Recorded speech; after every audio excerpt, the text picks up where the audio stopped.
going on, everyone? Welcome into Bayou Bengals football. So, I'm hearing good things about Caleb Jackson, or Khalif Jackson, the LSU running back. Excuse me. So, I think, the LSU running back room's so deep, but, I keep saying one of these freshmen is going to emerge. Are we going to see, multiple freshmen emerge? I think that is the burning question for LSU. Caleb Jackson, Shelton Sampson, Kyle Parker.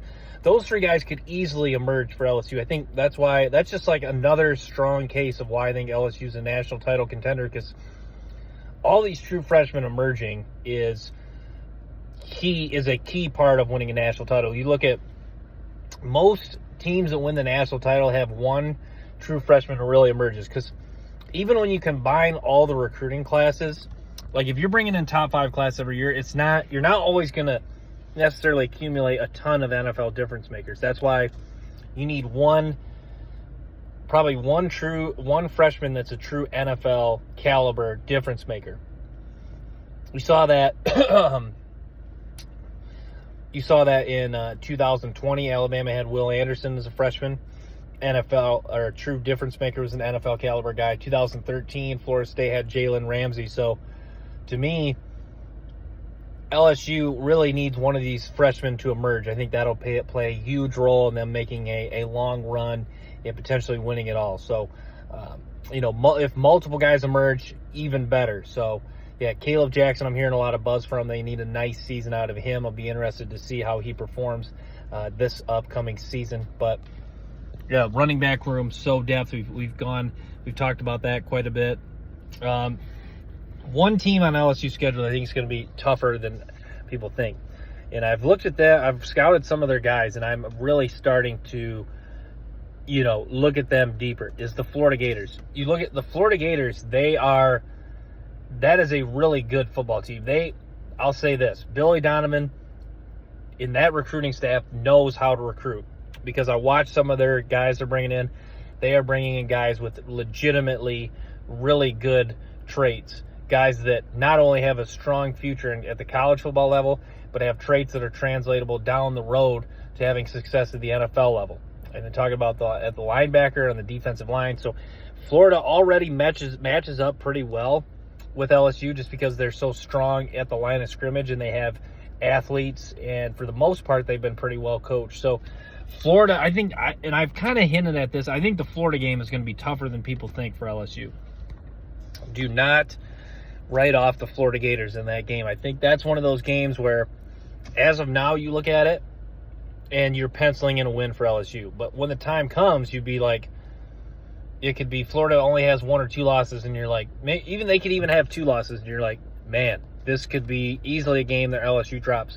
That's always what's fun about college football. There's always the team like Florida. Look at their win total, 5.5. So based on that, I think, you play the win-loss game. LSU fans right now, I'm sure you're penciling that in as a W, myself included. But Florida, good coach, a guy that's proven he's a good coach.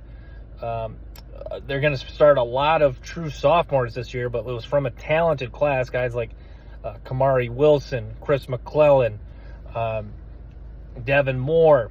And they bring in some studs this year. Was his name Jakeem Jackson?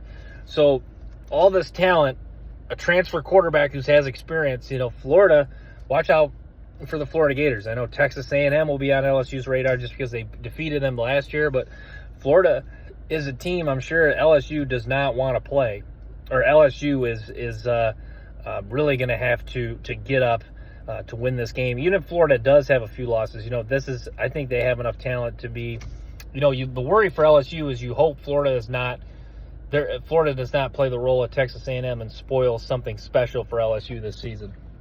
But that's just, I think Brian Kelly understands, and I understand this. That's kind of just the grind of the SEC, is you're always going to have a team where better than people expected, or maybe they're worse than people expected, but they have a lot of talent, and it's going to be a 4-quarter, grind it out. Maybe you're struggling to even control the line of scrimmage type of game. Maybe you get yourself into a hole with some turnovers. There's always going to be potentially 1 or 2 of those games in the SEC. That's what's really tough, but it also makes it fun. And, it's fun to see teams emerge, but yeah, that's the grind That really is the grind of the SEC. But yeah, I wish I could have seen the fall scrimmage. Really would like to see, I like to do my own evaluations of guys. I kind of have a good gauge for most guys because I've watched their tape from previous seasons. Like I watched some of Mason Smith's tape from 2021, and then I've also watched, I've watched a lot of the guys, some of their high school highlights. Now, high school highlights, maybe not the greatest thing in the world, but they give a lot better, they give a really accurate depiction of how a guy plays. And you can see a lot of the traits he has. Now, are there a lot of guys that have high-end level traits that don't succeed in college? Yes, but I think a lot of times that is due to like injuries, kind of stuff. It's more so becomes stuff outside of their control. I guess I'm just trying to back up reasons why like you can get a good gauge from high school tape, but it's not 100% accurate. I know there's some guys that really are really good in high school. They find a way to succeed. They are lacking some traits, but they just are super productive. Like, for example, Tim Tebow.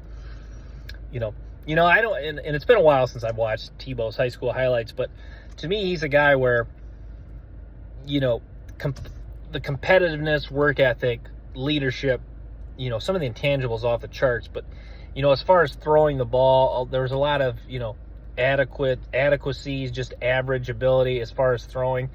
And a lot of that he could make up for in high school and college just because of his ability to run. He's such a superior athlete, so strong. But in the NFL, you really saw that he kind of came back down to earth just because, you can only, the NFL is more of a level playing field as far as with the athletes. Everyone's fast, everyone's strong.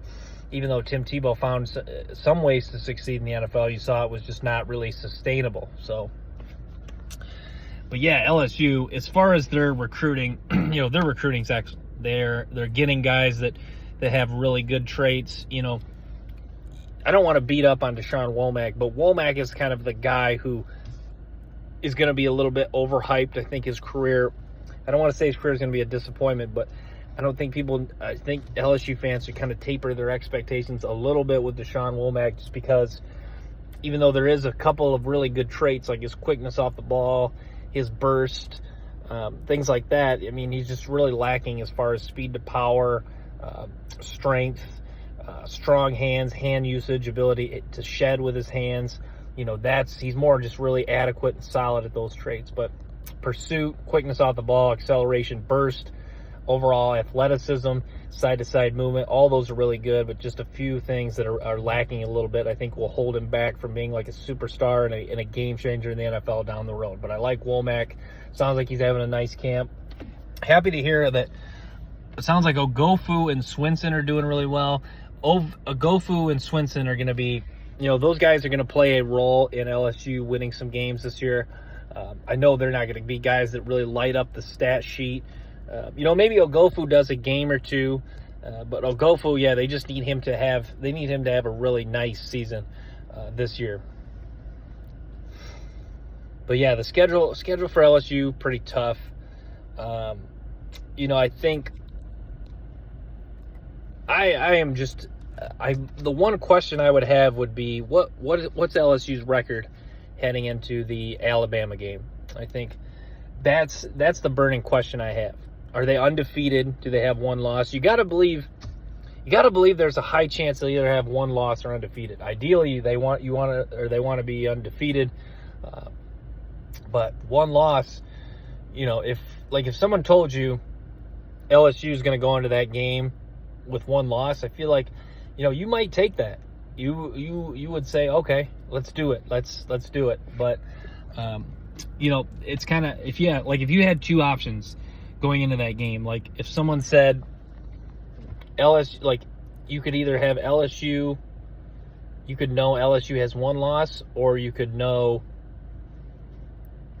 just know that, or you could just not know, and someone would tell you that, or I guess, let's say, because they're likely to start 5-0. Like if someone said you'd rather know LSU starts 5-0, or you'd know that they start 7-1. Like I might say that I'd rather know that they start 7-1. Now, obviously you really don't want to know because you want to find out, but to me, I think that would be a lot more intriguing to know LSU started 7-1. And sometimes a loss, I've touched on this before, sometimes a loss refocuses you. So I think, maybe if LSU drops a game, that really refocuses them, and they can, they're more hungry going into the LSU game, or the Alabama game, excuse me. So, but yeah, I'm going to wrap with that. Thanks for tuning in to the short clip. Make sure to stay tuned for more episodes and clips from the show. Till next time, peace.